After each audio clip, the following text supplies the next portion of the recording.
E se você insistir que esse aspecto é mental, a natureza é mental. É como se nós, na evolução, tivéssemos herdado um reflexo da mente do mundo.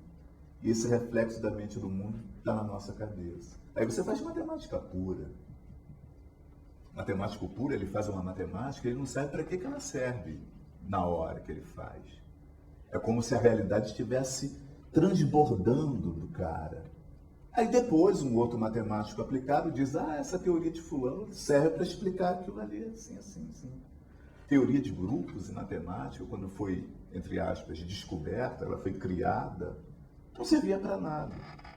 Naquela época qualquer um podia chegar e dizer, isso aí é distração de matemática, eles ficam brincando com essas coisas. Hoje em dia a teoria de grupos é usada em praticamente todas as teorias factuais. Piaget, todas as teorias, física, química, biologia e tal, usa a teoria de grupos. Ganhou significação factual. Como é que isso aparece na cabeça do ser humano se ele não está querendo explicar a realidade como ela é? É um ato de arte. A matemática pura aparece no cara. Depois ele descobre as aplicações. Então isso sugere que num processo evolutivo você herde uma memória universal. E essa memória universal contém, entre outras coisas, matemática, lógica, mente. O mundo é mental. Ele sabe. Ele conhece alguma coisa. Não como a gente conhece, é claro. Nós somos só reflexos dele. Mas ele sabe alguma coisa. Essa é a tese persiana.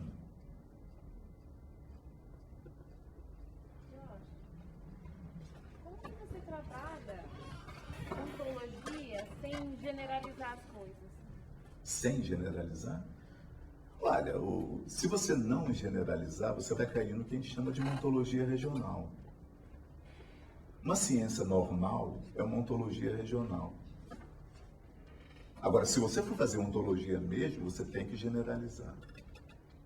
Pelo menos no sentido que a gente segue em ciência, né? Que, na verdade, ontologia, em filosofia, tem pelo menos 10 concepções diferentes. Aí tem que ver, mas do ponto de vista científico, do pensamento científico, ontologia é ciência geral ou ciência do geral.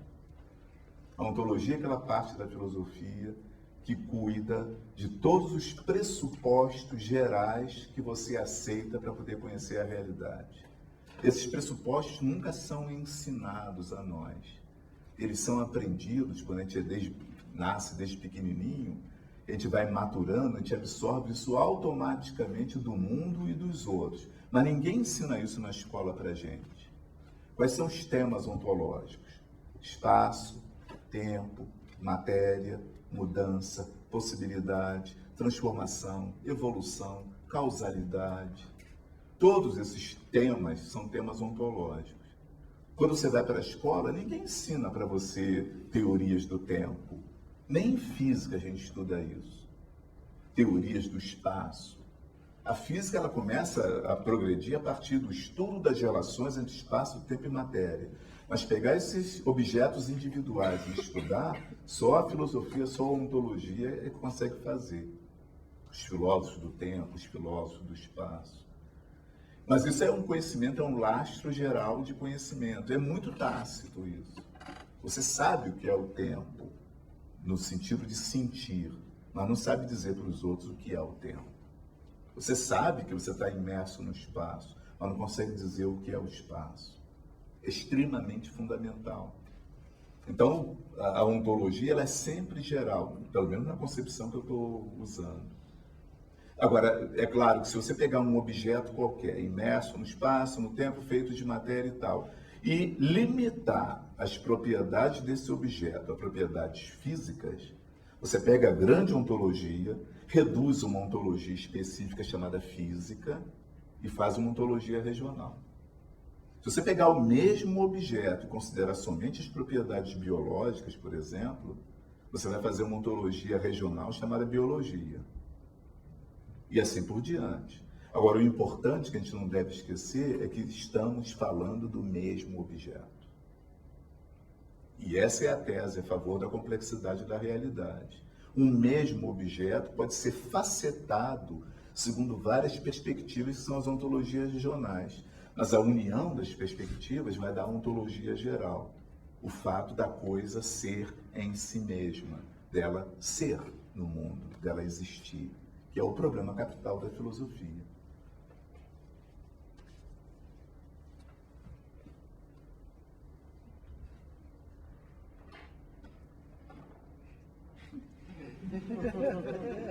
Vamos lá. Você trabalha com conceitos, nós trabalhamos com conceitos, alguns inerentes, outros imanentes, eu não sei de onde eles vêm. E a gente usa as palavras. Então você fala em subjetividade e tem o oposto dialético dele, que é a objetividade. E a ciência vai trabalhando assim. Se a gente apagar tudo isso do dicionário e deixar esse legado para as próximas gerações, a gente vai voltar na história, vai produzir tudo de novo, só que com esse atraso, porque alguém apagou do dicionário as palavras. Eu não sei se os conceitos também vão embora juntos. Existe uma borracha. Você está falando da dependência entre o nível conceitual e o nível linguístico. Porque as palavras vão enriquecendo o nosso discurso e essas relações que a gente tece entre conceitos e palavras, né? Sim. Eu me lembro de um exemplo, não sei se tem a ver exatamente agora, mas se eu não sei o nome da doença, eu não sei que eu estou doente. É interessante isso. Se eu não sei o que é lumbago, eu nunca vou saber que eu tenho lumbago. Aí alguém falar para você, eu tô com uma dor aqui, isso é lumbago. Aí pronto, você se ferrou. Você sabe que você tem lumbago, aí você vai ver que sua unha tá podre, o cabelo... Bom, aqui eu tenho esse problema que já caiu. Mas, quer dizer, se eu não sei o conceito, eu não sei o que é a coisa, né? Então, se a gente apagar tudo isso, como é que fica o futuro? Vamos voltar no zero e começar tudo de novo? Eu não sei se a gente voltaria no zero. Uma coisa é certa, linguagem não serve somente para comunicar, ela serve para organizar a cabeça. Ou seja, se você riscar as palavras e tal, você vai comprometer a organização mental dos indivíduos. A tendência autopoética e de sobrevivência é que o sistema se reorganize. A gente não pode garantir que essa reorganização vai refletir a organização anterior. Talvez surgisse uma nova maneira de ver o mundo. Por outro lado, o que está acontecendo agora, principalmente agora? Existe uma série de ideias que gerações antigas trabalharam e desenvolveram. Existem pessoas hoje em dia que estão fazendo pesquisa, trabalhando, estudando e tal, e devido ao mundo, o tipo de vida que a gente leva, elas não conseguem dominar todo o conhecimento prévio existente. Elas estão redescobrindo uma série de coisas. E parece que essas coisas vêm com uma nomenclatura nova, mas são aquelas mesmas coisas trabalhadas anteriormente e tal. Então existe, pelo menos nesse nível intermediário, uma tendência a uma certa repetição. Mas seja uma repetição ou não, há uma perda de tempo. Há uma perda de tempo.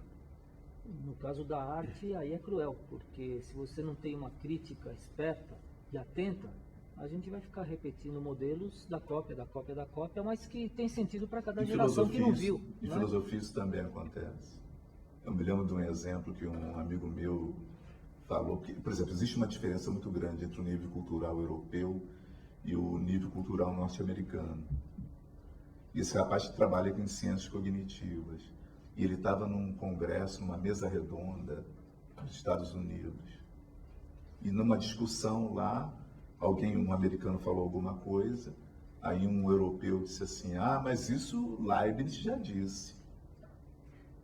O americano olhou para ele e perguntou, quem é Leibniz?